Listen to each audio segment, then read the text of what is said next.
I always hated those maths problems where it said show how you got to this answer.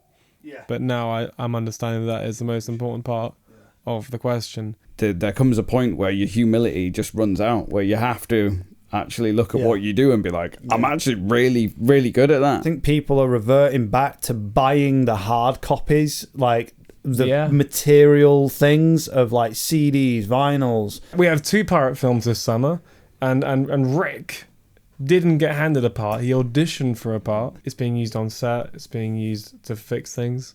It's being used to replace special effects. It's being used to edit. It's being used in the corporate world as well.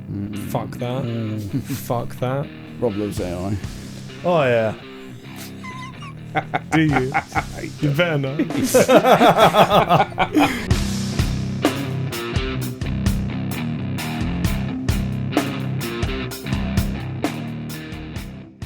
Who's clapperboarding? Can we all clapperboard? Sure do. Do you want me to do one? No, You do one, Rob. Action. I don't think that's how you do it. Echo Town Podcast, Coco Bond, take 1 and only. Wow. What would you say? Camera rolling, sound speeding, Echo Town Podcast, shot 1, take 1. Hey! I did that before. And then you'd say action. Action. Well, do you want this in shot? Well, Let's do that. yeah. Let's put... Like Rob's bag. I should have put shorts on it. I forgot it was red hot in here. It is quite warm, isn't it? I might have to put my hair up. should because it's actually underpants session. exceedingly hot. Underpants podcast. That's a great idea. We not should that great definitely an do idea. that. I like that idea. Rob I do. likes that idea. I enjoy that idea. Rob enjoys that idea. Mm-hmm. Well, Coco would have to keep his awesome shirt on. Oh yeah. Let's do that. It's necessary. We Yeah. have to very get some necessary. Hawaiian underwear. We can thong it up. Right, Echo Town Podcast is a go. How many episodes are you on now? Oh, I don't know. This is probably about 9, 10. Mm-hmm. Apparently, only 90% of podcasts don't make it past episode 4. Wow. And then out of those that do, 90% don't make it past 10 episodes. So I think the key to success with anything is you just keep going. Wow. Until people get on board. So top 1% then almost. Yeah. Sounds about right. Coco brought some Satsumas for us. You legend You're welcome. We might have to consume those. Yeah. on the podcast. Yeah. Get some chewing in. Be really sticky though for your mics. So, Yeah, we're not going to do that. No. For no one that knows who this is, Oh, yeah. this is we're going to start now. For no Okay, one that what- knows who this is Coco Bond. His name's Bond. Coco Bond. Right on. And what do you do? Do I address the camera? Or do I- Address the camera and then it doesn't exist. Right on. My name's Coco Bond. I'm a filmmaker from Cornwall. I run Film Kernow, and I'm managing director of Screen Devon. And I'm here with people that I've met, 10, 12 years ago Yeah. when I was Yates Hall. So it's quite surreal being here together Yeah. after so long. But yeah. Used to play pool with you in the pub Mhm. back in the day. Oh, you'd hustle me out of a lot of my Hustled. pocket money. Yeah. I wish you were lying. Brilliant games of pool, though, Coco.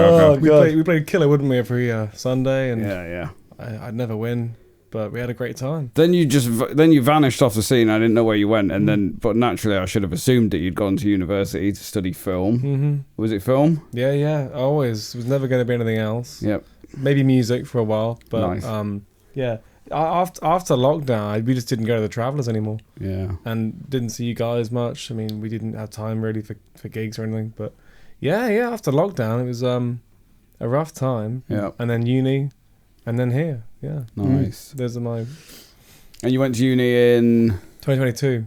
and where was it? I began at Falmouth, and I was there for a few weeks, and it was a lovely group of people, but it wasn't for me. Yeah. And there was a more practical course at Plymouth, so I left there and went to Plymouth overnight, really, with my friend Dutch. Nice. We both went there, slept on the floor of my partner's little room, and then in the morning we went off and went and saw this lovely course with great people, Yeah. and then stuck there for 3 years, and then got back last winter, Yeah. Nice. last summer. And you have since leaving university set up Film Kernow. And how is that going? It's going beautifully. There's no money, but it's going beautifully. It's a lovely ecosystem of people locally who have passionate love for the craft and the tech and their creativity, and they have a lot of enthusiasm and time and their own voices, but nowhere to sort of present them. And we sort of put a voice up for them and work together to make projects happen, which has been lovely. Hoping that one day it can grow into something more stable, and sustainable. But for now, it's just nice to see it growing and in the demand. I think that's the idea of this podcast, though, is that we're just trying to create like a platform for people to come and chat about what they do. You know, if like in the creative arts, that's what we're trying to achieve. Yeah, you know? definitely. Yeah, people in the creative spaces. We've had three different musicians now on. Yeah. And then it was like, let's try and get some artists and filmmakers and just people that are out there being creative, because we need more creative people in this world. That's it. I mean, when you mentioned this 3 or 4 months ago, I said about how rare it is for musicians to be like this, to actually provide an opportunity for others to speak. Because obviously you get supporting artists and stuff, but it is an incredibly competitive industry, especially regionally. Yeah. So for you to help out people who could take your bookings. Stinkers. It's rare, you know. When people ask for advice from other people, they rarely would name a person to get in contact with. I think what you're doing is you're creating an audience for them, and that's really cool. Nice. That's what we've always felt though with the music industry. There's that it's come across. We've noticed it like being on tour and going to festivals and all that sort of stuff. It's like sometimes we've felt like there's a competitive vibe, you know, and they always do like the competitions, you know, what was like band competitions versus each other and stuff, and it's like Battle of the Bands. It's not really a competition, because everybody's playing different styles, doing different things. We're all unique in our own different way with our own characters and stuff as well. So how is it a competition? It's like we should be all out there supporting each other and helping each other out the best way we can. And this is one of the reasons why we thought about getting you on, you know, because like with filmmaking, that goes hand in hand with the music industry, because without music, the film would be crap. Unless it's Castaway.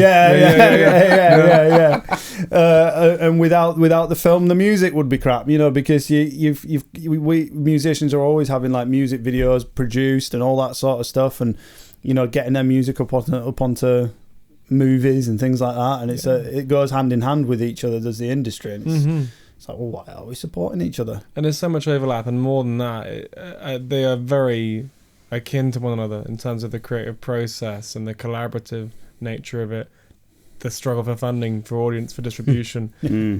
Film is more costly, I'd say. Yeah. Depending on where you're going and what you're doing. If you're trying to be a symphony orchestra conductor, it might be a bit more costly. Yeah. But I mean, for the most part, it's people in their rooms working late at night. And the struggle with work and life and art is the same for any artist. Yeah. Whether you're a crocheter or a Sudoku puzzle doer, you know, it's like... it's true. What do you reckon, if you were to estimate a percentage of you on set versus you sat behind a computer screen, what's the ratio? What's the percentage? Never been asked that. If you've got 100% of your time that you dedicate to making films, how much percentage of that time is filming? How much percent is editing? Probably 3% filming. Do you know what we've said? We said that with the music. No. Yeah. We said that with performing. I was just out of curiosity, because that was like literally what I was like. Time spent on stage, or like or actually recording. Probably performing, playing the instrument. 3%, I reckon. Yeah. That doesn't feel like an exaggeration, because I was gonna say 2. No, I thought I'd be generous. Maybe 2, 3. Like I hadn't thought of it that way. Editing, it depends on the project, really. I mean, for example, if I film a 2-hour play, and I just put 3 cameras up, and then I operate on one, my friend does another, and then they go on the same timeline. All I have to do is just pick which angle do I not want. If that makes sense, because it's all run at the same time. Whereas a 2-hour film, Jesus, that could be 2 years. That's insane. That's crazy, and that's a lot of fun. But I did an hour and a half film a couple of years ago. We didn't watch it for a year and a half, and that's just how long it took to get everything done. Which sounds like a lot of work, but then again, that is people with lives, with with family, and doing other things as well, juggling. I'd like to be in a position where all I'm doing is editing, and we can do it in a few weeks. But I filmed a gig in January, and it was an hour and a half show. the day after they had the edit. Yeah. Because to me that's easy. Plus the colour's easy. It's just copy and paste. Yeah. You know, once you're happy with how it looks. But with everything else, I mean, it's barely any filming. Barely any. I mean, like what's an example? We did a film last month called Wetsuits, and that's been 13 months of prep. Like a year and a month of preparation for a 4-day shoot. Wow. Which doesn't feel right. And they were long days, but when you can see the amount of time put into everything, to casting, preparing the locations, getting props and costumes, and we hadn't even begun editing yet, and then distribution, and then putting on screenings. I mean, that's going to be almost the same amount of work, really. It's barely any time on set, and I wish it were the other way around, really, because that's the fun part.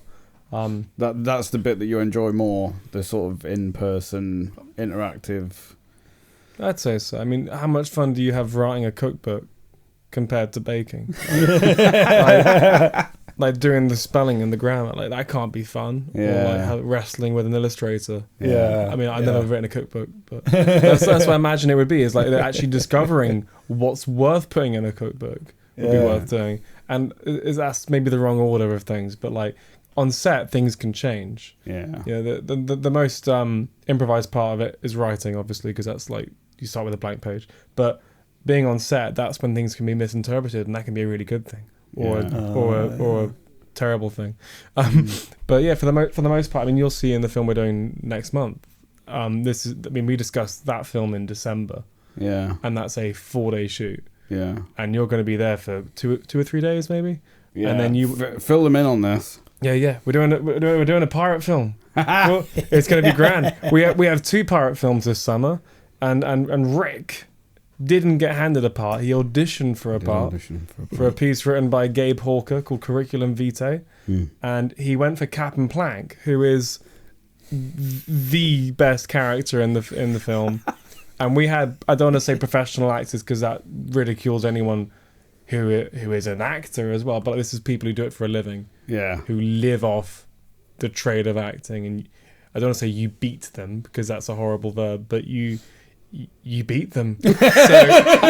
So yeah. Or should I say? And it's not just the beard.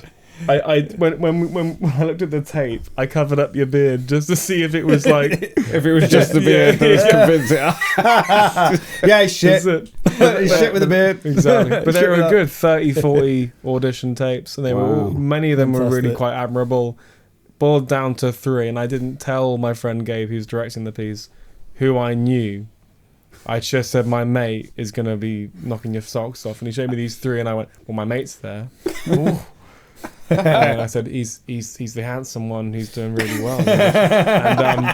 And he said, just watch these 3. I just want to make sure that I've got the right person. And then he asked me and another person who's producing, and he said we all said the same person. So that's amazing. I'm buzzing about it. How do you feel about it? Well, now that you've told me that, I feel nervous. You didn't know about that? Well, no, I didn't know. I didn't know that like the 30 tapes thing. That's nuts. I didn't know that there was that many auditions. I think you'd messaged me and said there'd been a few people go for it, and I think I was either you or Gabe that said that I stood out above the rest. Well, obviously, if I've been picked for it, you know what I mean? No, you did. So it was like, I don't know. I felt it's interesting really, because when I was auditioning for it, I was like, I feel confident with this. Like I feel like I've got this. Like I've been preparing for a while. That's what I said on the webcam to Gabe the other day. When we had a read through, I was like, I've been preparing for a while. Mm-hmm. Yeah. It was simple as, I mean, for us, it was just about saving money on the makeup. That was what it boiled down to. No. Tight budget. Yeah. Tight budget. We can't fake that. You'll see when you're there. It's going to be tight. No, it's going to be great. But no, there were some auditions that were really beautiful, but you didn't feel like they could be a pirate. But there were people that were really a bit too emotional for a pirate, and people that just seemed a bit vacant, who were lovely actors. They just didn't fit the role. You fit the role. Nice. And there'll be something else that you'll go for, and you won't get it. And I won't for it, yeah. I'm just so pleased you have this one, and there'll be something else in the future. And someone will watch this film and go, "Oh my god, you'd be great as this, and hopefully it's not another pirate. That's just the only thing. Because you'll get typecast. I'll be like Jack Black in all of his films. Yeah, genuinely. Pirate Rick, just in everything. I hosted screenings on the weekend at Morvala Festival, and there was an actor who was in 2 films playing the exact same character, pretty much. Would you like to know? I'm not sure if I'm supposed to say this story, but I'm going to say it because I don't care. My mate, he's a photographer, and he got asked to shoot photographs for Robert De Niro. So that's the level that he'd got to, which is incredible, really. No longer lives around here. He lives in Antigua now, but the fact he'd worked his way up, and then all of a sudden he's on an island by himself shooting photos with Robert De Niro for a weekend. So it was just him and De Niro hanging out. Yeah, just him and De Niro hanging out, and he shot these great photos that were part of a Telegraph article and a bunch of others. But yeah, you top of your game when you're shooting these sort of photos. But he came back and he said to me, he was like, I'm a bit disappointed. I was like, well, what do you mean? He was like, well, I got to meet Robert De Niro, but he's exactly like he is in all of his films. Like, he's exactly like, hey, Richie, you know, like this, like proper just, he's like, and he said, I'm disappointed because he's not acting in any of his films. He's just Robert De Niro. And it's like, that's exactly as you see him in films is exactly as he is in real life. And I was like, well, that's a pretty easy acting gig, really. But like, it was like a strange one for him to be disappointed by it, because he was like, I expected a different sort of character. Yeah, I can imagine that. Yeah, it was just literally like meeting, like he'd just stepped on, like it was like the character that he was in the film. Yeah, it's like finding out that your favourite singer's lip syncing. Jesus, I mean, some of his characters are different, but he is. You know it's him, don't you? Pretty much, yeah. It's not like he's completely changed himself, transformed himself. He's not like Heath Ledger Joker sort of style. You couldn't say that of Johnny Depp, could you? Yeah, well, exactly. You watch him and be like, oh, he's just like Johnny Depp in real life. Yeah. Which one? You know, like So hopefully that won't be you. Funny. Hopefully that won't be you, because it'll be easy to just go, oh, I've got a pirate role. The problem with it is that I do a decent impression of Jack Sparrow, and I'm like trying not to be Jack Sparrow, because like it's there. Like the temptation is to Jack Sparrow it, because you think pirate and it's like he's iconic is in that role. Go back beyond Jack Sparrow. I'm trying to sort of blend Jack Sparrow with Dustin Hoffman's Hook, and throw in a bit of Tom Hardy for good measure. You know what I mean? Yeah. You just sort of like just blend them all together and hopefully find something. And Muppet Treasure Island. Muppet Treasure Island. Yeah, go do it. That's the one. I might have to start swatting up on all pirate films. Do it. Muppet Treasure Island. And you'll find the character with Gabe. He'll support you. Yeah, you know? And you've already had a rehearsal. On Zoom. You know, which we wish we were all on person, but you know, some things are.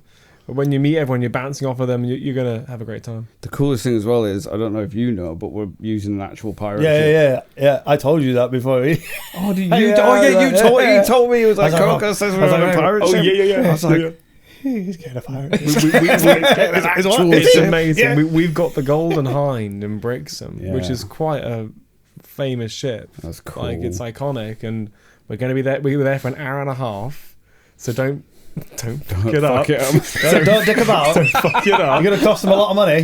Yeah. And that's it. We get an hour and a half there, and we can't spoil the film. But there's a great scene you're going to have there, which I'm looking forward to shooting. And that'll be our first day as well. Will it? So you'll really settle in. Feeling like a pirate. A proper pirate on a proper pirate ship. I think it is going to be one of those situations where as soon as I'm in costume, it's game on. Like I'm not sure if I'm going to turn into just full on method acting where anything anyone asks me is just going to be as Captain Plank. Like I'm just. You'll be good at that. You'll catch me like just nicking ice creams from an ice cream van somewhere, just holding them up. We know it. And just running back. I got it. Can't do the elbows like Jack. Yeah, I won't be running like. Because people will watch it and go, oh, it's Jack. It's Jack. That's the tricky thing about it, isn't it? Because can you name 2 other famous pirates in the last 2 decades from film? Because I can't. I'm not testing you. Go and watch something like Black Sails. There was that Black Sails, wasn't there? Yeah. But I think I watched the first couple episodes of that, and I didn't. And Our Flag Means Death. I haven't watched it, but that's a pirate show that my friend Dutch loves. But I should probably watch a couple. There's a good watch Master and Commander or something. Yeah, that's a great. Yeah, that's a Master and yeah. Commander's good. And there's me and Gina watched one the other day. Can't remember what it was about now. It's true story, based on a true story. True story. Oh, is it not? Oh, it's misleading, isn't it? Second. That's quite misleading. Yeah, I can't remember what it's called. If you remember. Oh, I thought it was called True Story. It was a true story. Yeah, true story. Where the pirates, they basically they mutineered. They mutineered. So the captain of this ship. I'll have to find the name of the film and put it in the comments. But it's a cracking film. I highly recommend watching it. It's like an older film as well. But they mutineer the captain and put him on a boat, and off he goes with the rest of his, first men and all that sort of stuff. And the people of the pirate ship, I can't remember what happens to them. Something happens to them. They end up. Oh no, the people of the pirate ship end up marooning themselves on a remote island. This tiny island, and basically like something like 36 of them, and only one ends up left over with. I can't remember how it works out now, but they end up with some women or something. Oh, that's it, from a different tribe. They end up going to a different tribe, and they end up with a bunch of women. And this one pirate ends up surviving out of the 36 crew members with the women, and basically end up populating this island. It's fantastic. It's like, how the hell? And like nowadays, there's something like 20 people living on this island, right? In the middle, like it's literally like nowhere, in the middle of nowhere. But the captain that got mutineered ends up back. In England, ends up finding his way back to a port where there's the British Navy. It's a fantastic film. It's awesome. There'll be people watching the name screaming at the screen. Yeah, I've got to find the name of the. It's an old film, but I was engrossed by it. I thought it would be a weird Google, wouldn't it? Like, what was the film where the guy got mutilated? Yeah. Wow, I forgot it was a true story halfway through. It sounds so unrealistic. Yeah, the captain's got a really good Cornish pirate accent as well. It's like really good Cornish, like deep Cornwall. Yeah. I'm gonna do stereotypical pirate. I'm not gonna do stereotypical pirate. I'm gonna do whatever I did in the audition. Oh, it was great. I'll remind myself. Yeah, because it wasn't Johnny Depp. It was just exciting. Yeah, and here's the thing about it, because I thought of you when the casting came out, not because of your beard, but because the film is about an office worker who longs to be a pirate. It's not about pirates who are used. It's like this guy who's thinking about his childhood dream, and I thought, and I haven't discussed this with Gabe, but I think that his reason for doing it is because right now he's finished uni, and he wants to go off in his creative world, but now he's got a day job cleaning. Yeah, and I think it's the battle of wanting to do your childhood dream, and more than that, a childhood dream, but like your actual serious, career pathway, creative roots, and having to now maybe take some time out of that to put life in front of you. It's funny, really, because I was reading the script and I was like, all these characters just represent something different about the main characters. I don't know, it's personality. Like the captain is the gung ho, let's go, we're going to do this. Yeah. No questions asked. This, we're committing. And then there's other crew members that are sort of like the voice of reason or the voice of doubt, or the ones that sort of like come in and just. And then there's Andy being all pragmatic, where he's like, I've got bills to pay and I've got to sort of do this. I can't just throw caution to the wind. And I was like, yeah, that's perfect for me, because I'm doing the music. I'm trying to pursue music, and it's like that's the North Star that I'm sort of aiming for at all times. Yeah. And it's like everything else is sort of peripheral, and without any end goal in mind particularly. It's not like I'm trying to get in the charts or anything. Do you know what I mean? But it's also sort of like, I also know that there's going to be a time when I'm going to be dying and I'm going to be like, ooh, I really wish I'd have done X, Y, and Z. Yeah. And it's like, if you've not done X, Y, and Z, then that's going to be just like a travesty, you know? Because you'll regret far more what you don't do than what you do. Unless you like do something awful.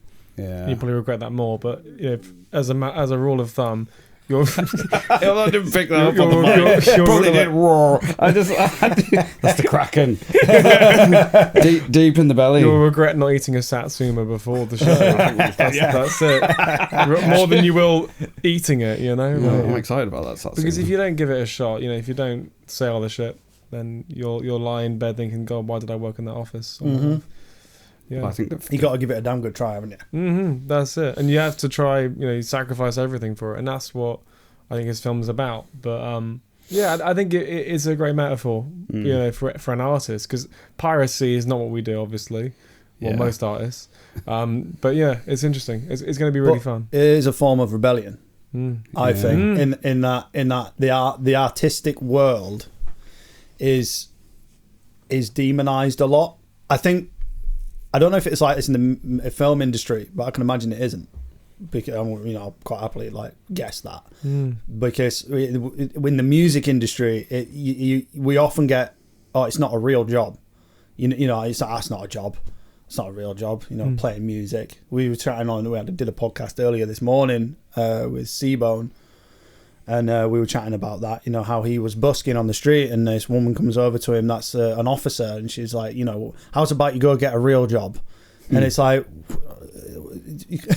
the amount of equipment and stuff that you have to carry around, the effort. We were saying that, musicians alone, they have to be like a social media expert. You have to be able to build websites. You have to be a graphics designer. You have to be a recorder, like for you, but being like in the, being able to record, being able to mix and master, being able to, now we're kind of like adventuring into the world of podcasts, and it's like, people think that that's not work. And this is the thing with arts is, you see, I think people have, that's a similar thing with like book writing and,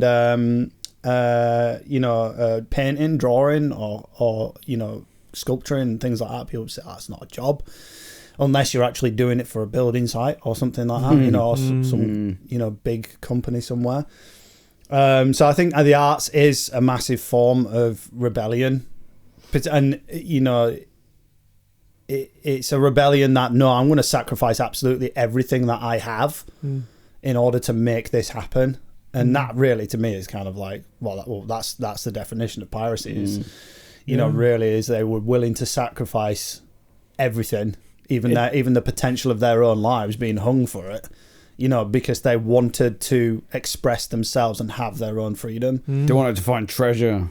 They were willing to search for it, and that's it. It's a rebellion. Metaphors, that's a good one. It was a rebellion against. Ultimately, it's like people became pirates because they left the navy, or they mutineered or something like that, a ship, because they were sick and tired of being told what to do and probably getting beaten to death every 2 seconds. Told to be slaving away on a ship. And it's like, well, if I want to slave away for someone else, I might as well do it for myself, and risk my life doing it. That's it. It's ultimate freedom, isn't it? And particularly with music, because it's that narrow window of what people see that you do, and that whole peripheral. And of it not being a job, I think it's because it's very hard for you to ever have a metric for when you've made it. What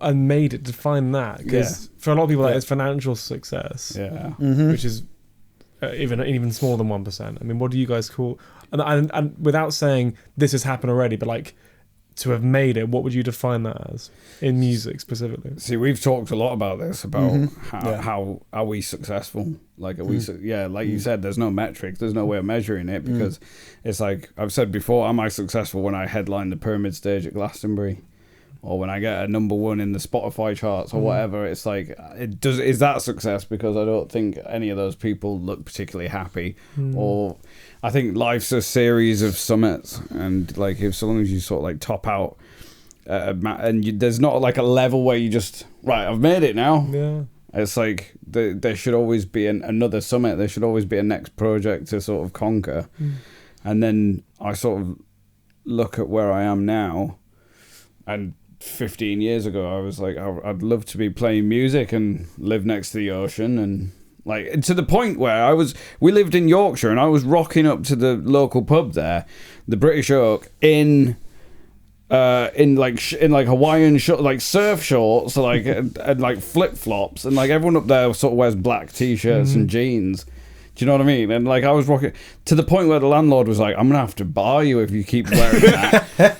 Like, I was just rock, but I was like, we surfed, and it would be an hour and a half drive to the coast, and it was like, that's the life we wanted to live.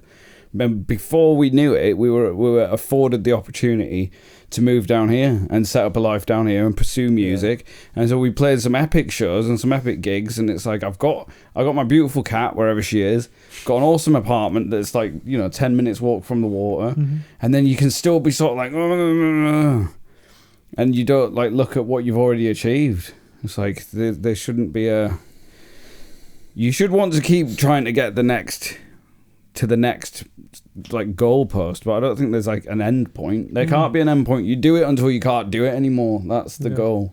Yeah, I think that's where I'm at in life as well. Is I look at my life a lot and go, do I want for more? You know, and it's, if anything, the only thing that I want more is to actually just do the music as a career. And that's it, you know. And even then, when that happens, it'll probably drive me nuts. Yeah. You know, I'll probably be like, God, what am I doing? You know, it's like I've got everything in my life that I have at this moment in time is more than enough. You know, I could literally have millions of pounds in my bank, and I don't actually think I would change anything other than maybe where I'm living. But I think I'm not interested in material possessions at all. I have no interest in it. So I'd be more interested in, well, if I've got that money, well, I can use that to spend that on my own health, my wife's health, my family's health, my friend's health. If I've got a friend that's suffering, I can be like, no, let's sort your health out. You know, so that's the most important thing to me. You know, we're from the same. But I had this shirt for 4 years, 3 or 4 years. Like I don't buy new clothes. It's a weird thing. Yeah, I had my first haircut today in 3 months because of this. And like, and like my partner last night, she was saying like, oh, my mate, he gets his haircut every 2 weeks. Yeah, just thought that's a bit of a tangent there, but like I just thought because at university especially, people would spend so much on takeaways and crap, and that's fine. There's no shame in it, but like they'd say they're poor, and I'm not saying I'm poor, but like, you know, it's a weird contrast of what people spend, and the amount of shopping people would do at uni, and it's insane to me. Whereas down here in Cornwall, it's like everything's sort of recycled and reused, repurposed. Yeah. And it was very, even though it's only about 30, 40 miles away, it's just a weird contrast. But back to what you were saying about music, sorry. Because that threshold of success, because for personal success, it's very different. Yeah. Like in your own life, like being where you are, having the relationships you have, the animals you want to have, it's a very different metric. Whereas a lot of people, it is, I'm going to move to the city and stay here until I can live off it and be in the charts and be on the pyramid stage.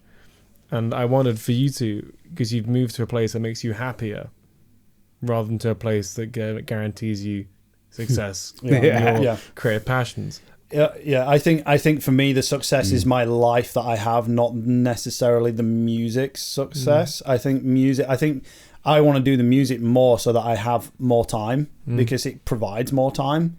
You know, that's all I'm interested in, is the more time I can have free and spare to be with my family and the people that I love. Happy days, you know. That's literally it. And I was interested. Sorry. No, I was just going to say that I don't really have any kind of like, I don't really have a vision as such with the music, as far as like, oh, you know, I want to perform on this stage, like we've spoken about Red Rocks and stuff like that. Yeah. Because like, you know, Red Rocks, okay, it would be epic to get that, you know, to get an email in saying, yeah, you're playing Red Rocks, it'd be damned exciting. But one thing we've learned in the industry, and learned it relatively quickly, was not to get excited when you get an offer come in. Because I would say this to anybody in the music industry, or even in any kind of like arts world, really,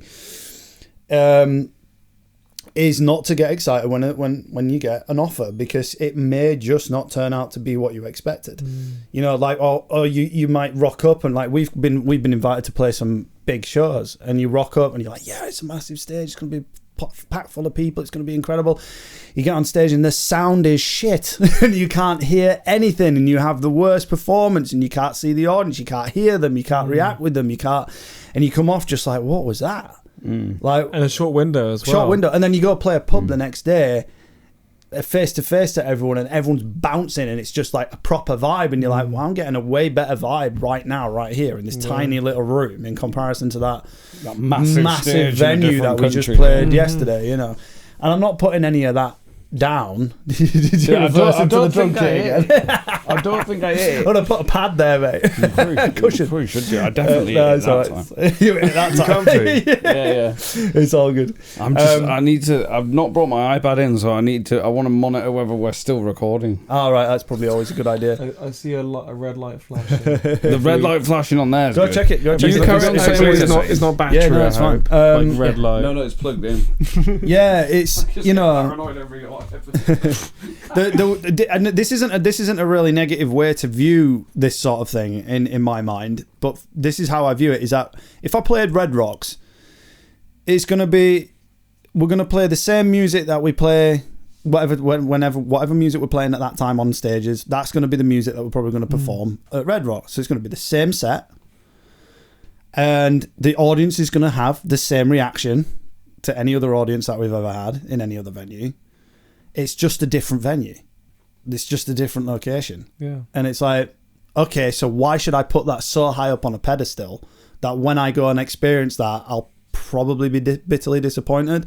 A lot of people can have that experience where, you know, people go climb Mount Everest and they get to the top and it's so cloudy they can't see shit. Yeah, you know, and they're like just stood there, just like, oh well, you know, and then they come down from Mount Everest and then they have the biggest crash they've ever had, you know, in themselves because they're like, well, I've reached the pinnacle now. I can't climb anything bigger than Mount Everest. Yeah, you know, what's next?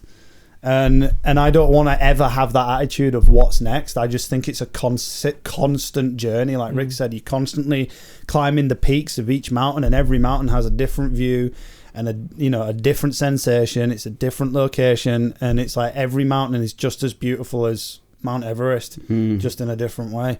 So you just got to enjoy that road. Do you know what I mean?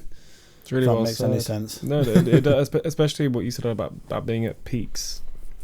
Because that's what we talk about. Yeah, I'd never come on here and be like, oh yeah, we lost this last month. But like, we didn't win this thing, or like, oh, we didn't get the funding for this, or we didn't get this. Yeah. Whatever. Because why would you post about that? Yeah. And there's a real danger, especially in this current generation that I'm in, of only posting highlights. Not that I'm saying I'd never do it. I never post like, oh yeah, I just had a really shit day. But like, because you only see the highlights, it's so hard to know what to compare your life to. Yeah. And no one should compare their lives on social media. But like, as far as the creative world goes, all you're seeing is successes. Yeah. For the most part, people are now starting to share about the reality behind it. But what you say about music being a real job, because that's quite an important thing to talk about. I have a lot more respect for musicians doing it than people like me, because I can always work for other people. I can always do that because my skills. Whilst I want to be a creative storyteller, I'm doing an edit tonight for a corporate job, like you've done recently. Like, and I live off that, and that's fine. It's not fun, but it's good work, and they're nice people. For music, I mean, you can do a jingle for someone, or you can fill in for a bass player who's unwell or whatever. But you have to do it yourself. You have to write your own songs, unless you can afford to pay for them, which is like, why are you doing music anyway? If you're going to do that, what's the point in that? I get AI to do it, man. Yeah. Oh, yeah. Lifesaver, innit? But like, what is the purpose then? If you're doing it that way, but with music though, I mean, you have to stand for yourself. Whereas at least with what I do, I can say, check out this film because there's a really great performer in it, or there's a really great composer working on it. Whereas for you, it's just like, oh, we've got a photographer for the album cover, but it's probably yourself. And even then, it's like, who are you championing but yourselves? And you've got to be humble in that. How do you do that? And it's a really hard metric. It's funny because we talked to Chris about that earlier. You got to be humble, but also like have enough faith and confidence in your own abilities to, or enough. What was the word? Pride. There we go. That's which is often considered to be the opposite of humility. Yeah. But like, there's a healthy level of pride where it's like, I'm humble enough to be. Like, you know, oh yeah, thank you. You know, we did enjoy that gig and we felt we played well. But then to be able to go away and watch the footage back and be like, wow, that's actually I can play that. I'm good at that. Yeah. And I think only with age have I found that balance where it's like there comes a point. I think Matthew McConaughey said it. I can't remember quite what he said, but he said similar in that there comes a point where your humility just runs out, where you have to actually look at what you do and be like, I'm actually really, really good at that. Yeah.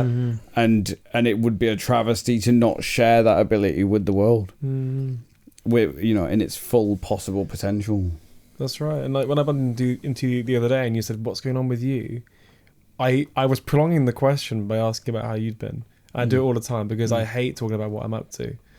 I don't know why, but I haven't necessarily been raised not to, but I just don't find it very fun to talk about what I'm up to. This is not the platform for you. When you said like talk about what you've been up to, I'm not saying don't ask me that, but my brain doesn't go to an immediate thing. Yeah. And like that day, because this is a good example. That day I did 2 location recce's, the pirate ship and a thriller that we're shooting next month. I checked out costumes for a different film. I had a meeting with the director for a film in August, and I had a meeting that evening with a friend of mine, Tony, who's got a new script that she's written.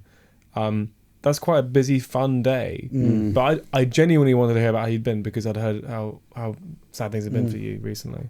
But also just because I don't like talking about myself. My best mate, I don't tell him about the commissions I get or the work we do. I tell him when I see him when he goes, how things been. But I find it really hard to. And I had friends at university who wouldn't like that I wouldn't tell them things I was doing.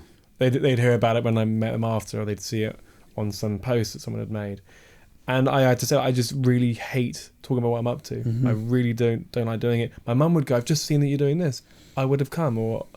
And it's a real shame to go. I just honestly, I didn't want to broadcast that. And then the irony of that, I post everything I do now because that is the medium we work in. You have to promote yourself because if you don't, who's going to do it for you? And it's really uncomfortable to do. And this is why, for me, it's come back to music. For me, it's really easy because I can just go check out this person's great camera work or this composer's great music or whatever it is, because it's a collaborative medium. You guys don't get that. You get each other, obviously. But for the most part, you are going, check out a new single. You got to say it's great because otherwise, we're going to do it. And also, when we're pitching for things, I mean, I've definitely been raised to be humble, to not talk about, I'm great at this and great at that. And one of my lecturers said, you can't go in there saying, I'm great at this and I'm great at that because you are young, you are still learning, and who the fuck are you? I mean, who the fuck are you? No one knows you. They Google you and there's nothing there, and they look you up and you got a few hundred followers, whatever it is. And then the other person was like, you got to go in there saying, you know you can do this and you're the best person, and this is why you shouldn't pick anyone else or even consider them. And after this, you should just close the entries and just say, this is the person. Because you have to be confident. And then the networking events, it's like such a juggling act of like, do I look like I know everything and then fumble when they actually give me a job to do? Or do I be honest and just say, I enjoy doing this. I'm yet to learn that. It's a nightmare. It's a real nightmare. I think you let your character speak for itself, mate. And I've always had... I can be quite picky with who I spend time with and who I hang out with and who, like, and I know we've hung out quite a few times in the last few months. And just from the perspective of that, I find you really easy to talk to. And it's like, it's one of these...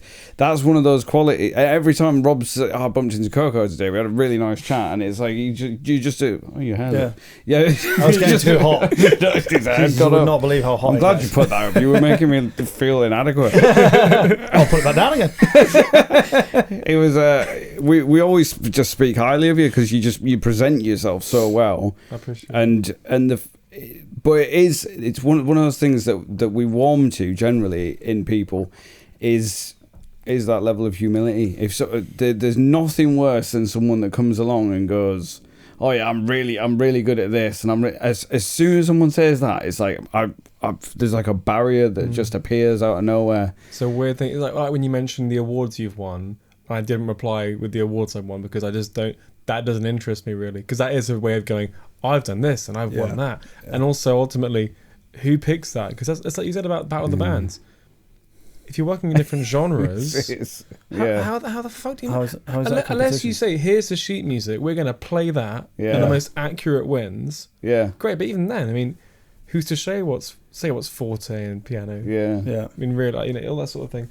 And with film especially, I mean, we did that the festival on the weekend. We were going to give out prizes and we didn't in the end.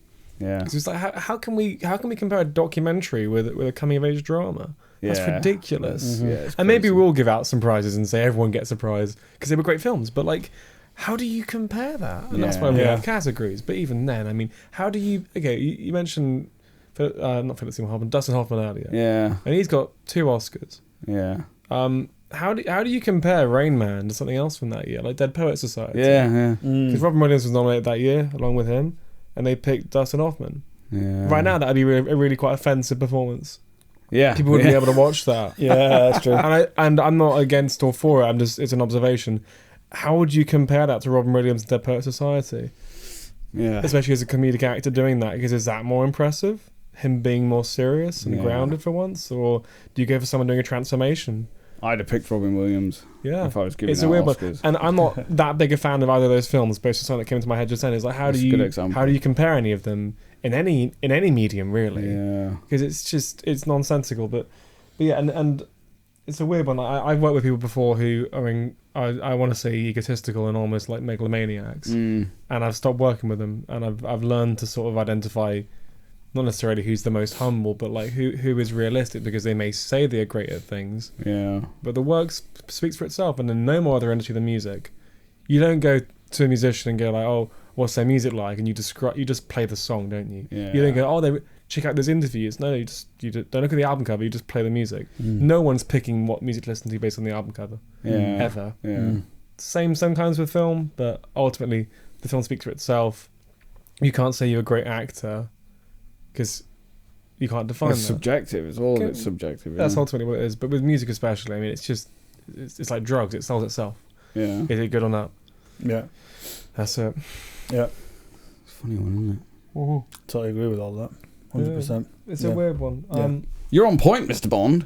Likewise. We're getting there. We're getting there. What else do you want to talk about? What else we hit on? I want to know what your awards are now.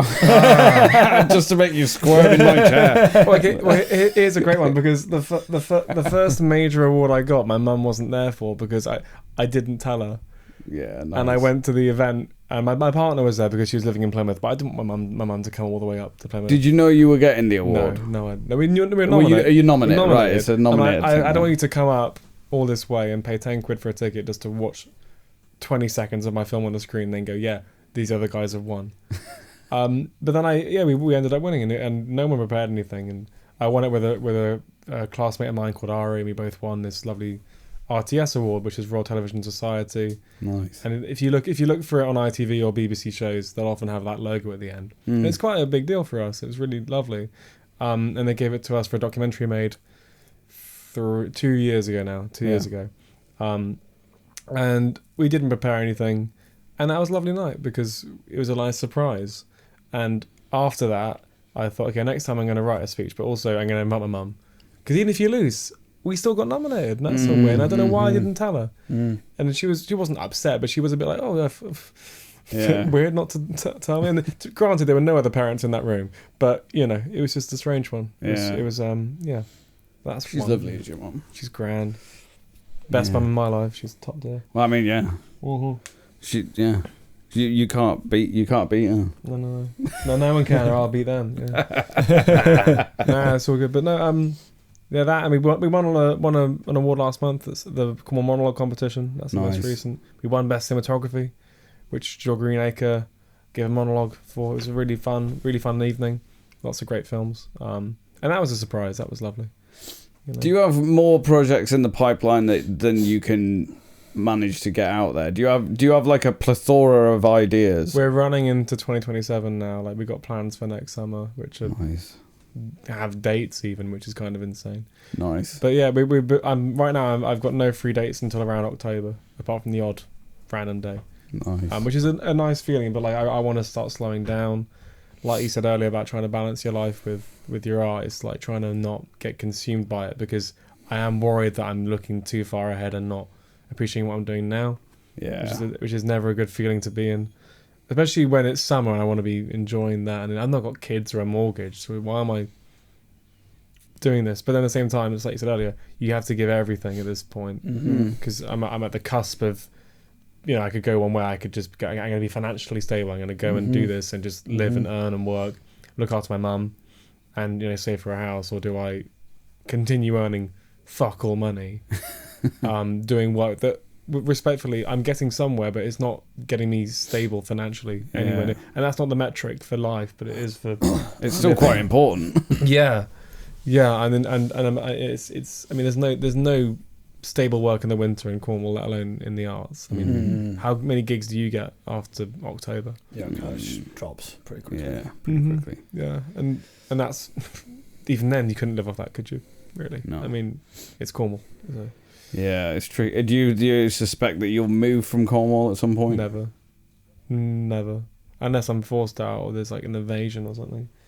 I've got no interest in being in Bristol or Manchester or London, where everyone seems to be going. It's funny because that's what you said. It's what you said earlier. Do you sort of enjoy the success of getting to where you wanted to live originally anyway, or do you move to the city and chase financial success that's sort of a bit more guaranteed? And I've been advised by a lot of people to move to London. Like more people that I have fingers for, they've all said you need to be in London because the work you're doing now, you'd be earning much more than you ever would doing a bar job here, and that's great. But I can't stand being in a city for more than 2 days. Yeah, same. Without not even joking, Truro gets a bit much for me. Yeah, and that's insane. Does. Genuinely, Truro's less busy than in town. We grew up in Newquay, to be fair, Newquay's gets a bit busier, but like living in Plymouth for 3 years, it did get me quite depressed at times. Like it's hard work, concrete everywhere, and miserable people. A lot of drugs and a lot of drunks, and nothing wrong with that, but it's just not a nice place to be. Yeah. Also, a lovely art scene, great people, great community, some lovely, cute little cafes, but ultimately, the lack of sunlight really got to me. And whilst we're by the sea, you can't surf in Plymouth, and it's just a weird one. And like every day, I was hearing fights in the street or people yelling. Not that you don't get that in Newquay, but like it was constant. Like it got to a point where I stopped mentioning it because it just kept happening. And that's Plymouth, which is quite a nice, safe place to be in. Honestly, there's no litter. There's minimal graffiti. My female friends felt safe walking home at night for the most part. It's a good place to be. But being away from any green areas. I mean, one night in first year, my friends and I, we went to the library at 11 p.m. There were all these security guards, like 50, maybe 70 people. We went there for a few hours in the library and we came back thinking, was there some sort of riot maybe? And all the trees in the park were cut down overnight. That's when they did that. Yeah, and it was announced, people knew it was going to happen, but not overnight, so they couldn't do a protest. Wow. And then that walk to uni every day was just building, and they're still building now. That was 3 years ago in 2022. Oh. So 4 years ago. Yeah, it was that long strip of trees down the middle, wasn't it? It's so sad. And now it just looks worse, and they've built benches where you can't sleep on. And it's just a real waste. And that place before was lovely to walk through. I think that's where we played, that little gig outside. Yeah, I seem to remember it. Where they built that little amphitheatre thing at the top. Yeah. Beautiful. And just hearing birdsong was lovely. And then for the next 3 years, it's just seagulls walking, you know. And I tell you what, this is a big tangent. I went for a walk with a mythologist a few weeks ago called Sam Crosby, and he mentioned this, and he can say it better than me, but he said, "Oh, you're right." Yep. He's moving away. He said, if you hear birds, your body is processing two things. There's enough vegetation and water here to live, so you can relax, and also there's no predators here because the birds are here. And that's something that you can learn and go, oh, okay. Or you can go, oh, okay, so when I hear birdsong, I'm actually in a safe place. And that's a nice thing to hear. And you're subconsciously processing that when you're hearing that noise. It's more than just expression or music or a way of communicating. It's knowing that you're in a safe place. And I didn't hear birdsong for 3 years in Plymouth. And when he said that, it's the first thing I thought is, like, oh my God. But in Newquay, it sounds silly, but like I hear birds all the time, even if it is seagulls. And I'm not going to eat what a seagull eats, but it's just nice knowing that they're alive and well. And in Plymouth, it's a great place to be, but again, I could never live there for a career. I could never career there anyway, but like in London, it's just the people. It's just nothing against Londoners. My mum's from South London, but just misery everywhere. And it fascinates. London has the lowest suicide rate in the UK. Wow. The lowest. I still can't really believe it, but it's considerably low. I can't remember the number, but I think it's 12% lower than the national average. And yet Cornwall is in an epidemic of male suicide, particularly. And I don't understand it because the access to nature here, the community, I guess it's lacking mental health resources maybe. And there's only one hospital, but It just doesn't make sense to me. But and yet I feel so much more calm here. Like literally getting the train out of Plymouth across to Tamar, the moment I'd see a field of cows, I genuinely felt my brain go, oh, I can relax now. I feel my muscles get looser and just ease into it. And it's a really weird feeling. And I just, whenever anyone says go to London, I just think if I was born there, I'd do it very happily, but I just couldn't now. It's strange. I think whenever we've gigged in London, we've driven out there, played the show, immediately packed up and driven back. We've just done it. We're just like a hit and quit, like just drive in, play the show, drive out. Yeah, we're pretty much like that full stop when it comes to cities. Invariably get fined every time as well. Every time. Get fined? Yeah, just or for parking. Or? Yeah, just for driving through. Like, because we just missed the signs. Yeah, there's just clean air zones everywhere. Clean air zones, and then you park outside venues and have to go play. Yeah, the venue's like, you can load in here, so you start loading in and find out you got a fine. Remember the venue we stayed over at upstairs, and the window wouldn't close, and all night you could just hear buses and sirens and the people and shouting. And just as busy during the night as they were during the day. As busy. And there's a beauty to that. You know, some people love it. Some people would get out to the countryside, even if there was birdsong, and they'd get out there and sit and just be like, I don't know what to do. I think that's perhaps why there's a mental health epidemic in Cornwall more so than, say, London, because as an example, when we moved south from the north, there was a good period of untangling, and I said to Rob that all your thoughts are sort of like a bunch of cables that are all just tangled together, and if they're in a box, you can't untangle cables in a box. You have to tip the box out so the cables are out, and then you have to have space to sort of just get them all separated. And I think Cornwall's that sort of environment that gives you space to untangle, and I think for a lot of people, they're very quick to start trying to put that back in the box or back in the bottle, maybe, or roll it up in some, and smoke it, that sort of thing. And that's how I ended up anyway. Like as soon as you're given space to breathe on a cliff path somewhere or sat on the beach, and your brain starts sorting stuff out, you go and then it's so easy to. That's why there's so much problem with addiction down here. I'd say, and with mental health as well, because I don't think people are that equipped to sort of deal with that untangling. Yeah, there's like in the city areas, like when I know a few people that live in Leeds sort of area, and it's like there's a lot to do. Like you said, there's like all the gyms, there's all the different types of gyms. There's all the cinemas, there's all the shops, there's all the bars and restaurants, and there's loads of like a lot of people are into that like actual entertainment, which occupies the mind a lot. Like you say, it's a constant stimulation.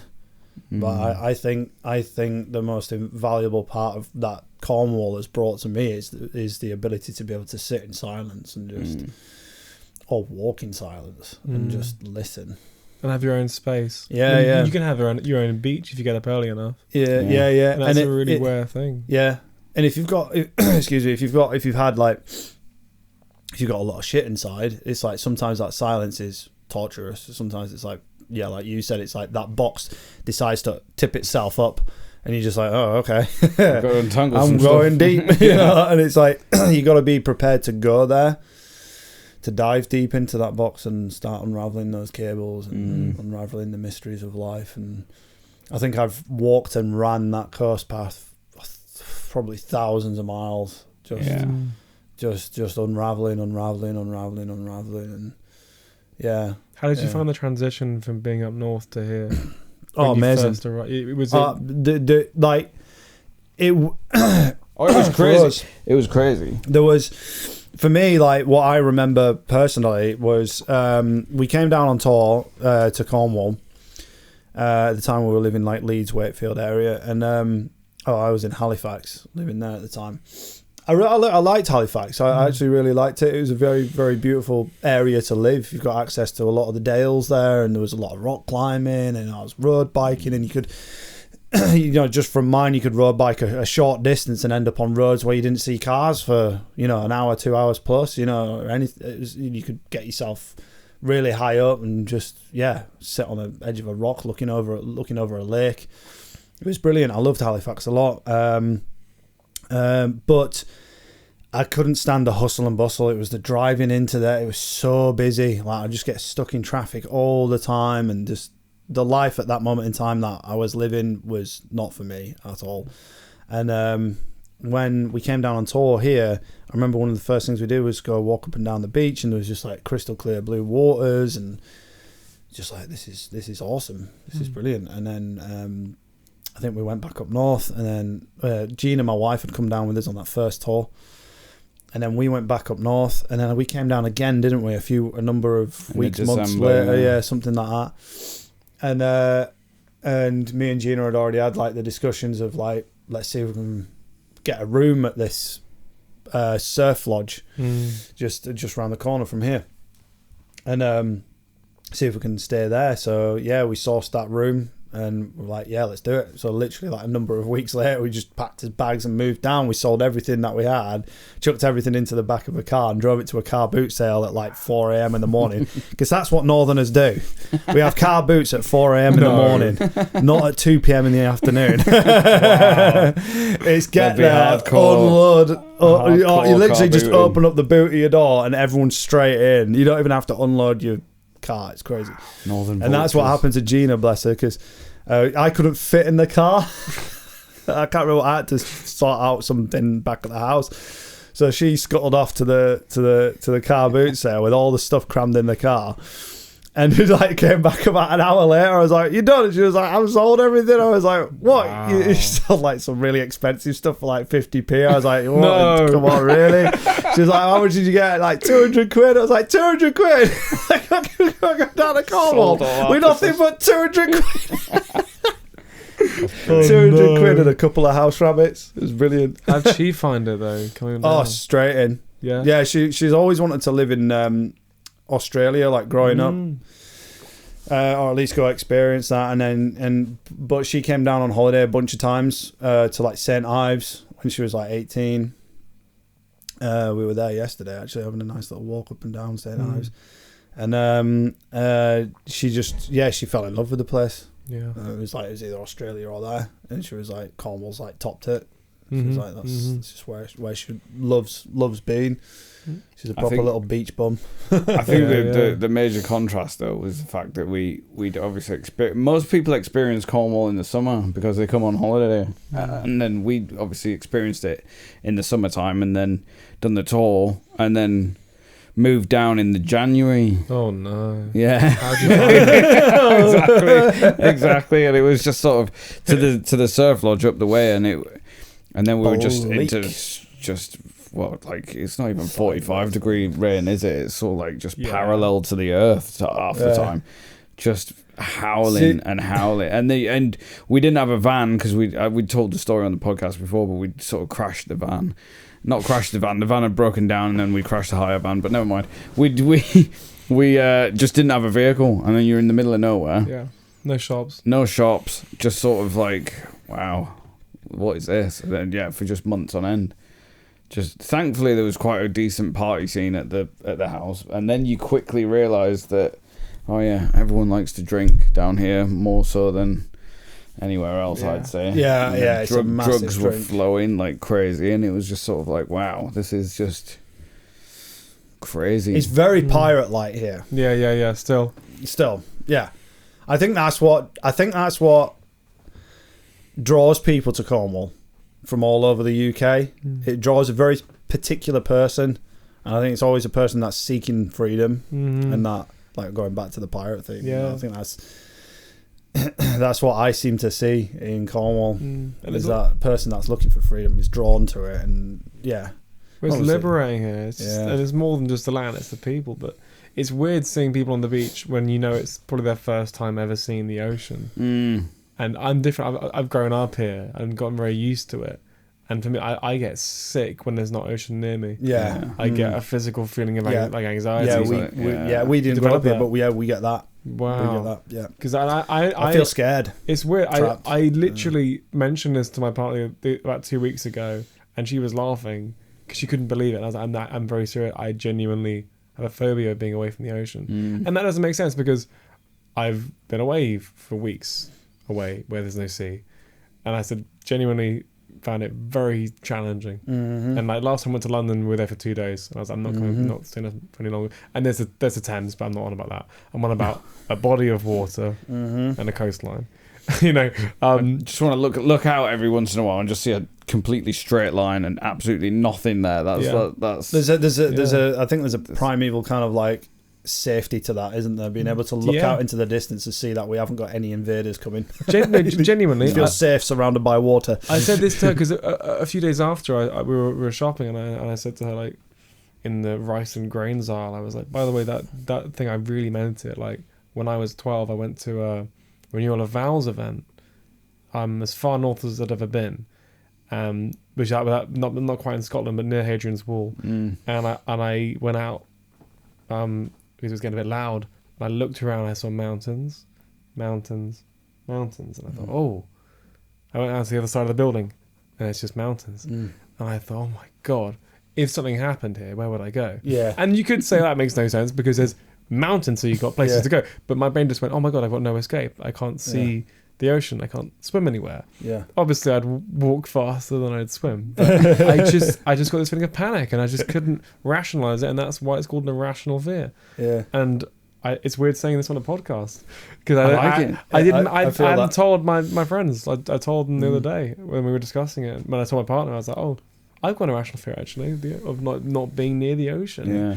And they were like, you can't. I fully feel that. Yeah, it's weird. But we grew up landlocked, like in as central to the country as you can. If you took the UK on a map and you put a pin right in the middle of it, that's where we grew up. You're no more than 72 miles away from the beach. Yeah, we were 72 miles, like pretty much smack dab.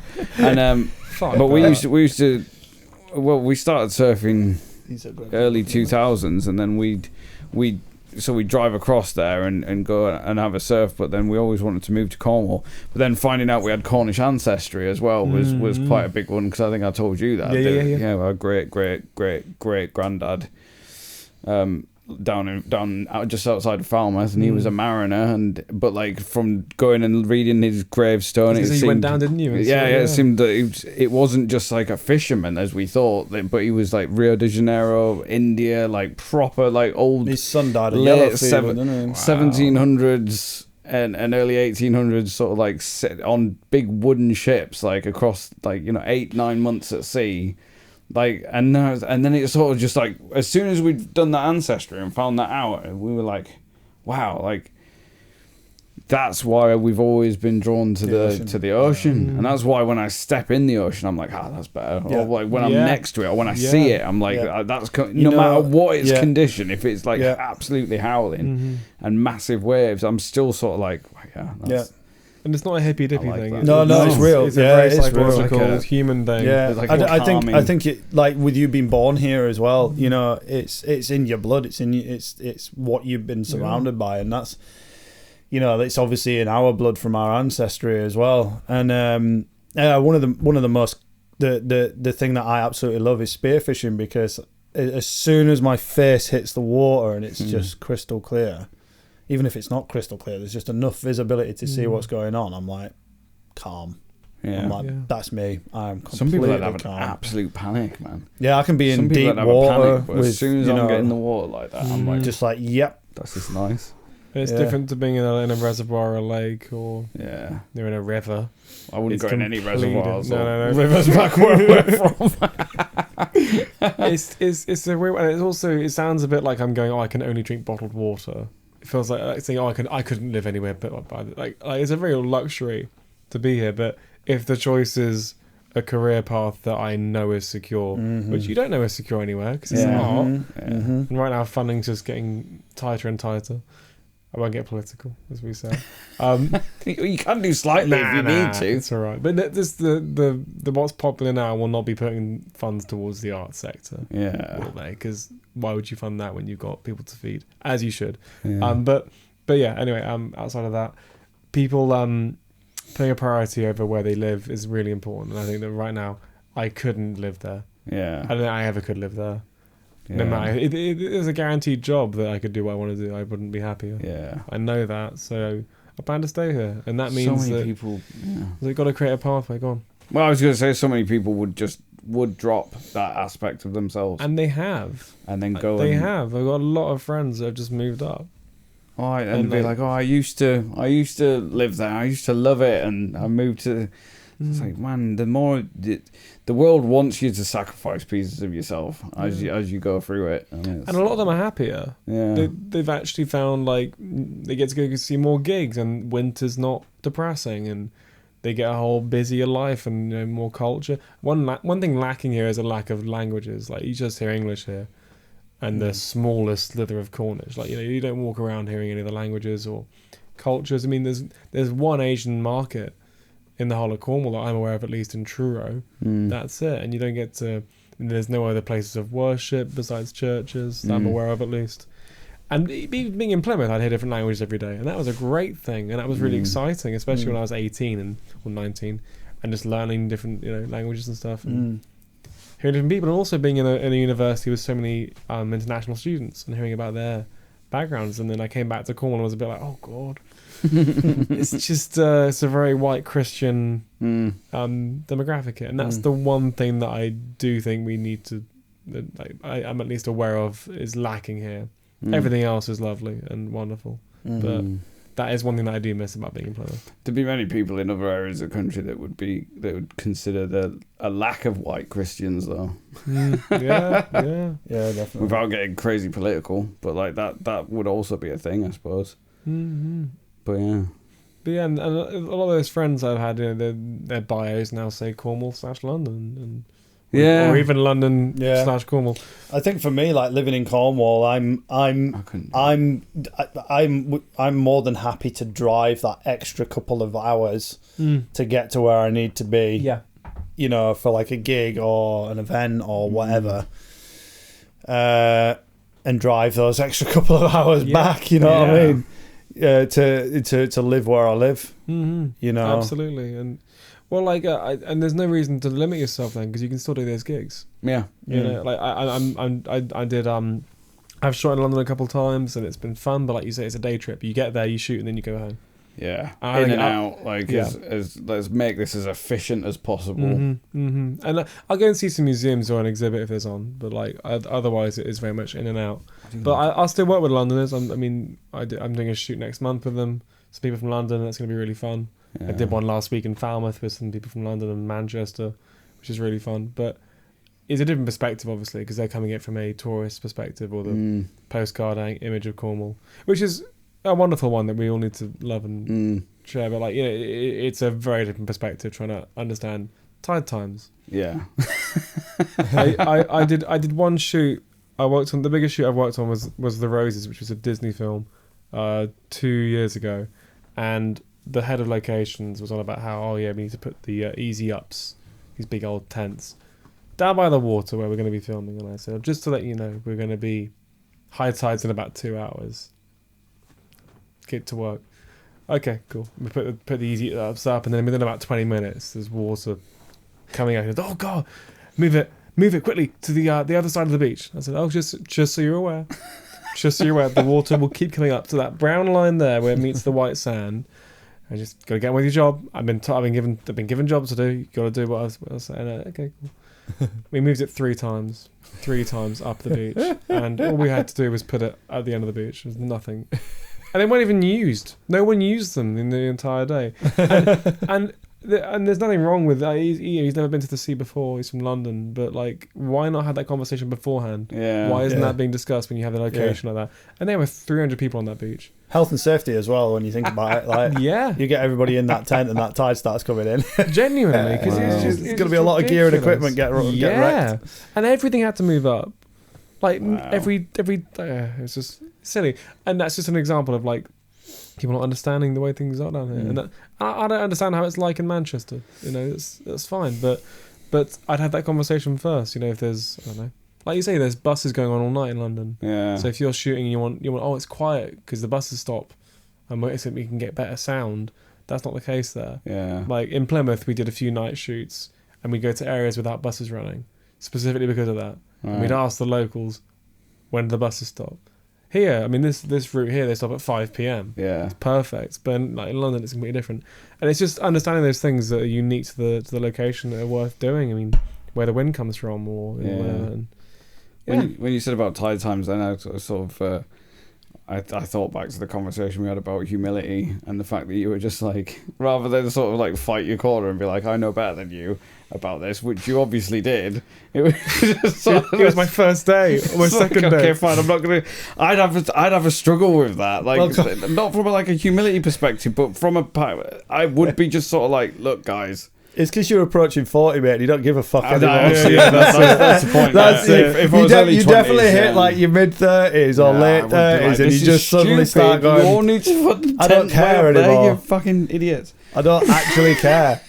That's it. I wouldn't word it like that, but I would be like, look, I'm not working here anymore. I'm gonna get swept away. That's it. But like the one we're doing in September with some Londoners, the first conversation I said, just to clarify, tide times in the coves because they want to shoot in a cove, and I was like, that will limit you.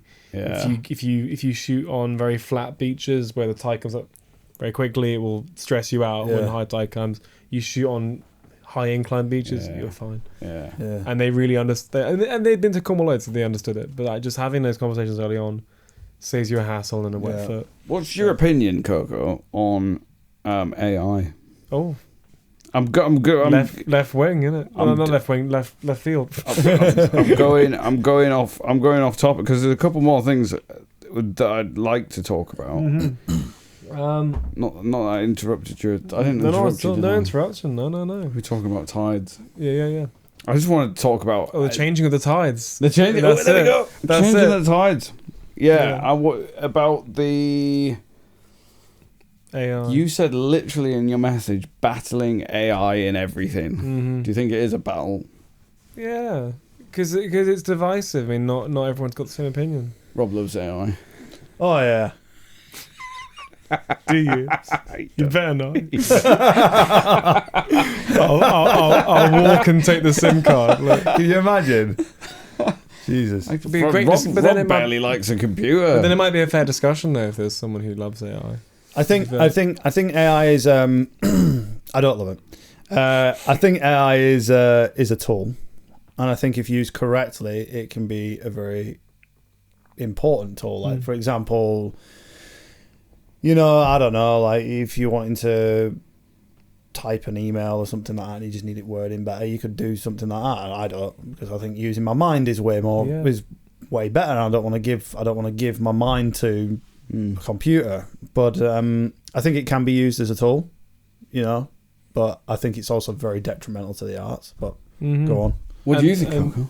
And more than just the arts, it's the interest in learning something and not just getting the answer. That's what's really valuable. Yeah. I always hated those maths problems where it said show how you got to this answer. Yeah. But now I'm understanding that is the most important part of the question. And I've only recently thought, like, God, if I got set an essay in year 10 now and I had to do it tomorrow, you'd probably use ChatGPT. Whatever you... Yeah. Because you'd save your evening. Yeah. And you get to the exam and go, oh, fuck, I have no idea how to do this. And if you compare that to a job, there are people who do jobs, I think, in the next 5 years that will not know how their job works. Mm-hmm. Yeah. But they can use a great tool for appropriate reasons to not have to think for themselves. Mm-hmm. The wider concern, completely outside of the arts, is like, okay, like it has got uses. It can be a tool. You're finding people in fires, trying to rescue them, detecting illnesses spreading. Those are really valid reasons for using it. But like, there's a really cool film I've completely forgotten the name of. Everyone's forgetting names of films. Train Dreams. Oh. It shows this guy whose job is to chop up wood and build train tracks, and you see the Industrial Revolution come through, and they start using chainsaws. He just can't use it, and he gets left behind. And I think that's a really powerful thing, because that's someone who's used a tool and done a faster job and become more employable using it. And the old ways are left, and now people still chop wood, obviously, but you don't build train tracks on them. So can you foresee yourself integrating AI in some sort of way, based on that sort of thought? Like, will you pick up the chainsaw at some point? Never. willingly. I don't think it should be used in the actual creative process. Like if I'm at a roadblock with lyrics, I will stay at that roadblock because I am confident that at some point in the not too distant future, the cloud will lift and lyrics will appear out of nowhere, as they often do. And I imagine but if I you're won't performing throw it into ChatGPT. No. And if you were performing that song, I think your heart might sink at that line. Yeah, that you I think of. couldn't do it. I think if an artist, if a musician is using ChatGPT to help them write the music and write the lyrics, you're lying to yourself. I think you're actively lying to yourself. And then you're going, unless you actually go and say, I used AI to develop this. But if you're using it to write lyrics, and you're not telling people that you've used it to write lyrics, and you're like, declaring it's your own, then that's an outright lie, isn't it? Yeah. How's AI being used in the film industry, though? I'm curious to know, like, what you're seeing and what. It's every stage, and that's a really scary thing because, like, especially when we say about writing, I do believe that anyone can be an artist, but not that everyone should be an artist. Not that anyone's got a bad opinion about things, but some people don't have a creative outlet. And maybe they just need to be shown the right tool, like a guitar or a crochet kit or, a jigsaw puzzle, if you want to call that artwork. But some people just don't have any interest in art. And therefore they have nothing to say through that medium necessarily. So why should they write a song if they haven't got that urge within them to do it? Not saying that not everyone can be an artist, but that not everyone ought to be because they haven't got that interest. And if you're using AI to write, then who are you writing for? And more importantly, why are you writing? Because you should be writing a song because you have something that you want to express. And that can just be I want to dance. Or it could be I fucking hate the way the climate's being treated. Whatever it may be. And with film especially, you have to have a purpose for writing it. Whether it's sociological or escapist or thematic, or you're addressing social themes, you have to have a reason for doing it. And if you're using something else to write it for you, then you're not putting anything there vulnerable, in my opinion. Even if you're just using it to support yourself with finding the right expression for this line of dialogue or a synonym for a word, I guess that could be justified with the thesaurus. But if you're not thinking for yourself, then who you're writing for is the main thing. But every stage, I mean, it's being used for writing, for locations, which I think makes sense, but for storyboarding, fuck that. Fuck that. It's being used on set. It's being used to fix things. It's being used to replace special effects. It's being used to edit. It's being used in the corporate world as well, where you can just say, here's the interview, make 10 reels out of this interview, and it's done like that. And that's really cool, but it's not really very rewarding. It's not. And then they get the text wrong. They get the wrong subtitles, or your mouth moves at a different speed to the audio. And I worked at Glastonbury last year, and the people I was working with all used AI, and they put out work faster than me. And I would say that their work was a bit more generic than mine, and it wouldn't cut on the beat. Yeah, it wouldn't cut on the beat. It would cut very randomly. I'm not saying you have to cut on the beat for everything, but like, it helps. Yeah, it's cooler because then you can like new information on every fourth beat. It's really cool, whatever. But with theirs, it was very random, and maybe in 10 years' time, it'll be completely the way you want it to be. But have you seen that new feature on DaVinci? I don't know if you edit on DaVinci that will find the beats. There's a new update, and it sort of like analyzes the music, and it puts lines where the beat is. That's a cool tool. That's really cool. I don't know whether you class that as AI because it's just detecting where the beat is, but that then you can snap to the beats with your scenes. Yeah, because some people just can't hear it. I mean, we're both drummers. So I grew up knowing it and went to tap your foot, but like, and I don't know. I'm not opposed to anyone using it, but here's one thing: is that governments will criminalize stuff they want to discourage. That's why tobacco costs so much and why alcohol costs so much. Why is AI free? I'm not saying there should be a hierarchy or a class that can use it, but if it's so bad for the planet and it's so bad for education, why is it free? Just a question to ask. Again, not saying there should be a threshold where you have to pay this much a year to use it. But it's very strange to me that it isn't being discouraged by at least teachers. I mean, at the school that I went to, my friend, his little sister's the head girl there, and she's saying a lot of the teachers now are encouraging AI use.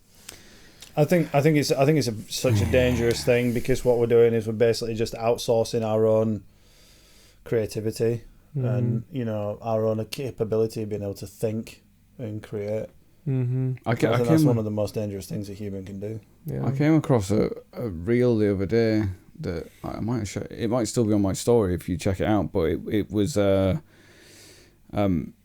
comparison of test scores of students that did handwriting as opposed to ones that typed. And I think it was the students that hand wrote everything were 20% better. There was a way that the information was retained easier, and just from handwriting alone, they developed additional cognitive skills than just typing. And apparently, they did studies on the brain, and the brain lit up differently when they were handwriting, as opposed to it not lighting up at all from typing. That's interesting. Perfect sense. That's really, because I did my exams at A levels on a computer, and I did it purely because I knew I'd get more out there. Because doing this is much less exhausting than doing that. Yeah. So I did pages more than most people. I'm not saying it was all good stuff, but I could get more out, and also just the ability to just go, here's that paragraph that I should have put later on, or I can start my conclusion and move it on later. But I don't think I process the information as well. It's like when you're feeling like shit, it's good to write out what you're feeling. That's a good process for understanding it and feeling like you've heard yourself. But no, I mean, as far as the AI debacle goes, I mean, in the bio of Film Kernow it says 0% AI. Yeah, I was gonna ask if that's what they do. Yeah, now. and that's what I did that maybe a year ago, on principle that so many people were thinking that stuff was AI or were supporting it, and I just think it's really worth showing that we're 100% human. There are people that have collaborated on posts with us that have used AI that we have collaborated on. Nothing that we post, stories, films, or posts, have ever been using AI, whether that's from concept to the bio to the text on screen. It's all done with our fingers because it's amazing. It's worth preserving. It's worth it. And recently I got a new job working with Devon, and they were very keen to use AI for posts, for admin, and we said if you want to use it to summarize a meeting, great. If you want to use it to outline some goals for the next year, then great, use it to summarize. But we are never going to ever do a post that is used using AI for a caption or for the post, and we don't want it to be used in any marketing or anything. And at first the people running it didn't quite understand. They're very supportive now. They completely understand it. And now and then they'll do a not a script, never a script, and they'll do like a bit of paperwork with AI because they're using it to say, oh, how do I get a location permit, whatever it is. But everything else is 0%, and that's a really cool little journey that we've had, and I'm really glad that they've been so understanding. I love that. But to a different generation, though, it must be so hard to not be excited by it, and especially the slop that you get, where you get like kittens juggling or whatever. Like if I was 80, I'd love it. Like I'd be like, that's amazing. Yeah. And how you can put your friends in films, like that's really cool. Yeah. But getting to the ecological side of things, it's like that's just it's really quite scary how much energy it uses. Yeah. And I'm amazed that it's legal considering that. And the one thing that I have said about it is I've forgotten what I've said now. Completely forgotten what I said. Oh Jesus. Oh, I love it when that happens.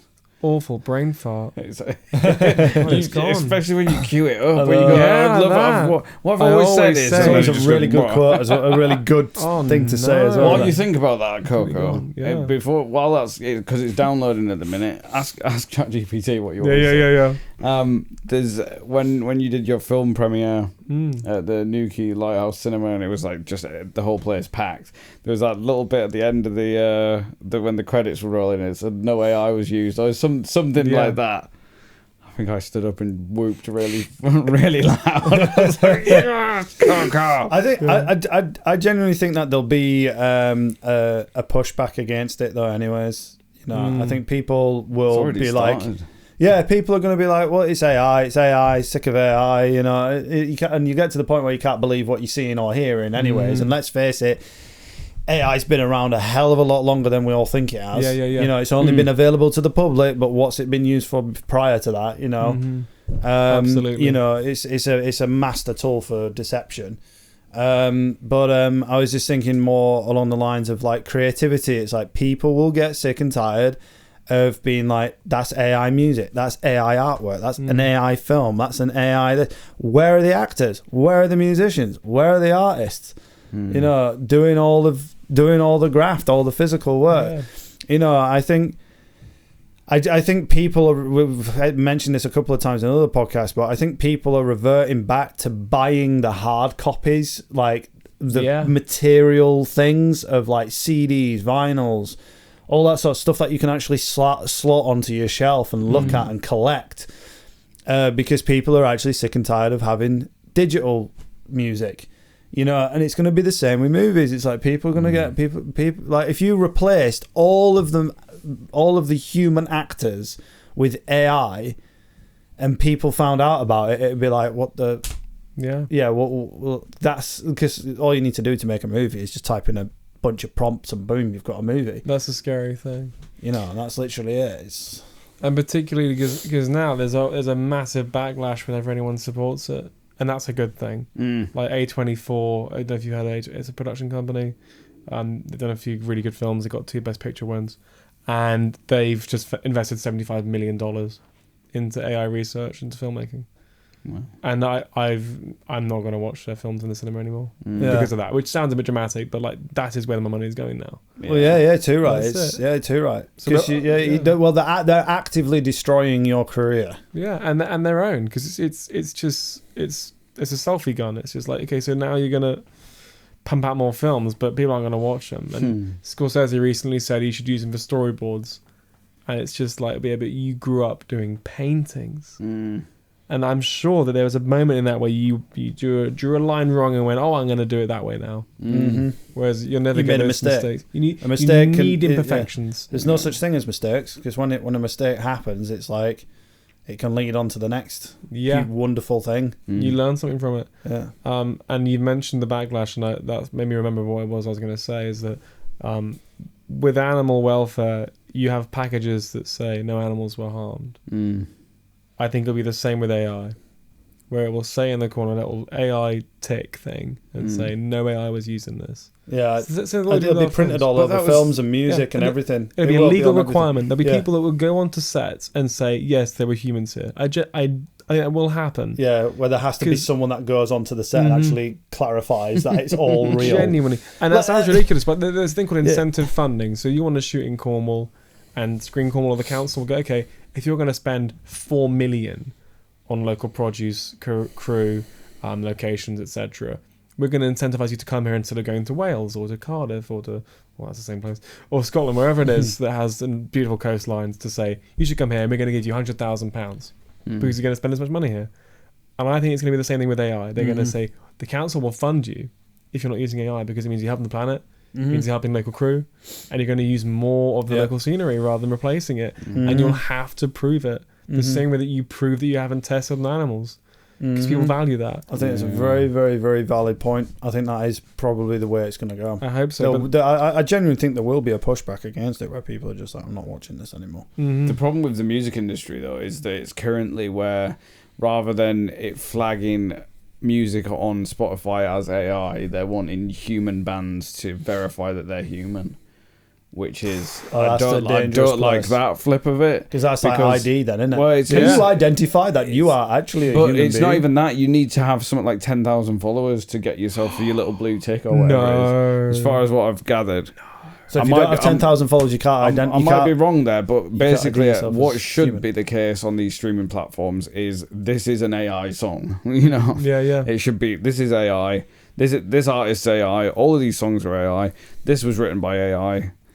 This is an actual person singing, but the music was AI. Like, everything should be labelled like that, as opposed to legally. Yeah, you should have because to if I've physically played guitar and physically sung on a song, then that should have like a human take on it. But then what's the threshold? Because say you wrote lyrics, using Gemini or something.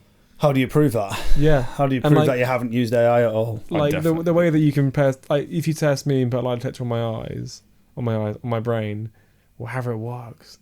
I've never looked at ChatGPT or Gemini. I can't even think of a third name. I've never looked at any of those softwares, so I don't even know how it works. I'm assuming there's like a search bar or something that you type into and you click enter and maybe you filter it. I've got no idea what that looks like. And I know that if I go to court one day, I have to say I've never used AI. I promise you. They can test me and I'll say I don't even know what it looks like. I've got no idea what it looks like. I can't draw you what the place looks like, and that's why all of our credits, every film, says no AI was used in the making of this film, and that's part of what we do. So every film that has the film kind of logo says that. And there was one film that I was involved in at the start of the year, where the director has started using AI, and we're pulling out the logo because of that. And whilst we've still crewed in that, I'm not saying take my name off it. We're not promoting it on socials, and we're not using it. That's amazing. And that I'm never going to name that person because they're nice people, but it's a bit problematic. This is the whole reason, Coco, why you're on the Echo Town podcast. Yeah, it's like I wouldn't have someone on that was like creating films openly using AI. It's just sad. It's really sad. Yeah. But the good thing is that everyone in my generation, at least in my little gang of people, hates it. You have a gang? We have a little gang, yeah, a little group, little posse. Yeah. and we all despise it, and we point out, they've used it for this. This caption sounds a little bit too friendly and generic. You can see like people are in general kind of like using it because if someone owns a company that makes films, well, they know that they can get rid of that expense by not paying that guy to do his job because AI can do it. Yeah. You know, why would we use a guy that can do screenplay when I can just get AI to do it? And you know, the amount of money they're going to be saving per year on not paying that one individual. You know, who's trained for years, who's trained his entire lifetime to do it. It's mind blowing. It's like it just shows you that a lot of the industry is about money making, which is what we're here for ultimately. Yeah. You know, we're doing this art form to make money, but skipping corners and sacking people and ruining people's lives and careers using AI it's phenomenal. It's really sad. It's ultimately what it's doing. And what you said earlier about how it's been there for so long is completely true. I mean, I remember when we met up in March maybe or February, and I was saying that I just rewatched 2001: A Space Odyssey for the first time in like 3 years because of how every fucking post I looked at was talking about AI and how the bubble's going to pop and all this and that. And I was like, I'm just curious what they thought 60 years ago. Yeah. Oh yeah, it's going to destroy us. Yeah. And it's going to put human life, but I'm not on about Terminator and like that. I'm not on about the robot's going to kill us all, but like that tool we're using will one day be more intelligent than us. Yeah. And also the fact that if 60 years ago they could warn us that we shouldn't be dependent on robots for creative outlets and living, then why are we doing it now? Yeah. Because it's easier and it's cheaper. And that's never why you should make art. And what are you actually saving time to do? Scroll on your phone. Yeah. It's like... Yeah, and for some people it's a really great way of getting work done quicker, but that's the question: is this work to you or is it a living? The joy is in the work. This is what people don't realize. It's like when you get to the top of the mountain and you look at the view, it's the thing that you're satisfied about is not the view, it's the journey up the bloody hill. Exactly. Because it's like because you have a sense of achievement not because that you've seen the view, but because you've just walked up there. Yeah, it's like if you just get the effort to get there. You just get the whole. Oh yeah, if you get a robot to do that. Oh, if you're out and about and you want to go to the top of a mountain and there's a cable car that'll take you up there. I never get any satisfaction from it. Yeah, I enjoy going on the cable car and I enjoy the view when I'm at the top. But I'm stood there like, well, I haven't broken a sweat. And I'm not dying because of altitude sickness. You know, I've not had to camp halfway up here and use pickaxes to get all the way up. You know what I mean? It's like I literally, it pisses me off. Like I don't like it. I'm the kind of guy that's like, look, let's strap the boots on and get some crampons on and let's go. You know what I mean? Maybe you don't make the top, but you at least enjoyed the view. Say again, sorry? Maybe you don't make it to the top. But you had to physically exert yourself. Yeah, it's like I've climbed mountains. You know, I've climbed some pretty gnarly ones, and it's like it's some of the journeys that you have on it. Some of them I haven't even summited, you know, but you've got up certain sections and you look back and you look down and you go, holy shit, you know, and the stories are phenomenal.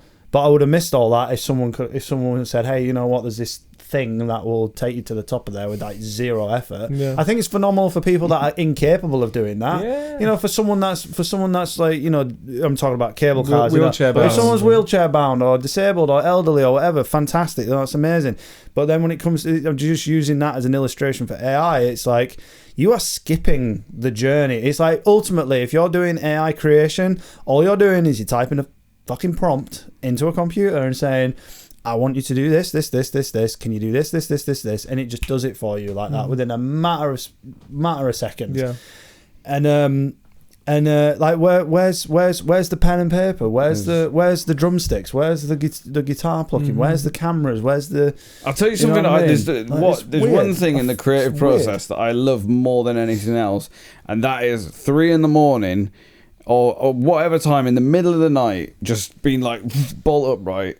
I've got to write this down. That's the God hour, like, dude. It's like, there's like a dad's calling you. I mean, generally I'm awake at that point, but like it's like I'll be chilled out, I'll be whatever, and something, and it's like where's a pen and paper now, and like I need to record this little, and something just comes out of absolutely nothing, and it's one of the most beautiful things creatively that you can experience. Because you're not being stimulated at the hour. There's one thing that you're not being stimulated. You're not being forced to do anything or go anywhere. You're just left with yourself and what you've had that day. It's incredible because that's actually known as the God hour, or the God hours, and it's around about the hours from 2 a.m. and 4 a.m. And it comes from human beings have always through history, like who research this, it's really interesting.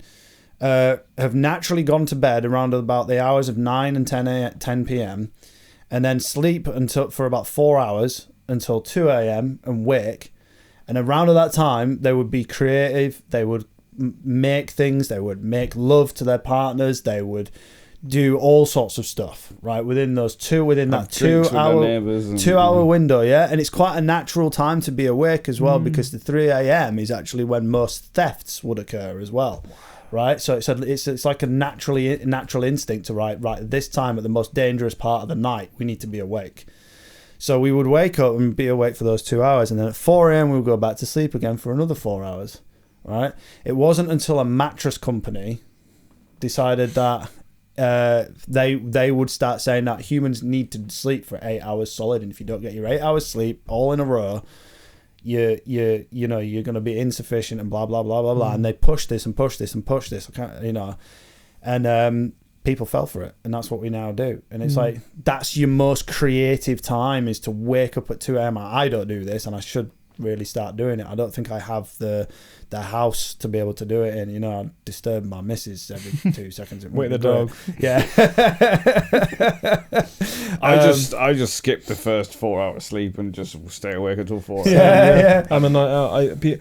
I'm really bad at messaging people at like 2 a.m. I'm really bad at it. Yeah, so I will.